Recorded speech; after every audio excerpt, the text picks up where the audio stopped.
In a town of less than 200, people pay attention. A typical Friday and Saturday night was almost nonstop traffic. Especially when something's not quite right. Coming and going constantly. Doug Miller could tell those people clogging these streets weren't from around here, and the giveaway was pretty clear. Sometimes not knowing what road they were on and turning down an alleyway and then a few minutes later coming back again because they were lost in Bridgewater. Bridgewater had a problem. People noticed their things going missing. They say they saw drug deals out in the open. Then there was this act of vandalism. Somebody took orange spray paint and spray painted the letters METH with an arrow towards Bridgewater. The people in town were tired of it, so dozens of them met in this church basement right off the main drag. They formulated a plan to take Bridgewater back. The phrase started circulating around town. It caught on, and the group made signs, and citizens sympathetic to the cause put them in their yards and in front of businesses.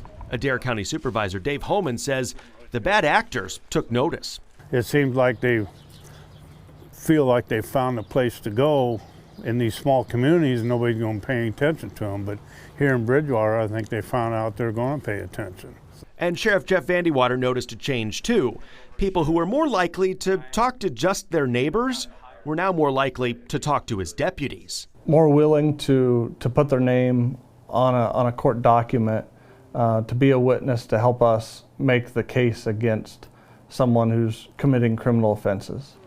Patrols increased, arrests happened. 10 people on 28 different occasions on 58 different charges from just 3 houses in town. Take Back Bridgewater was working.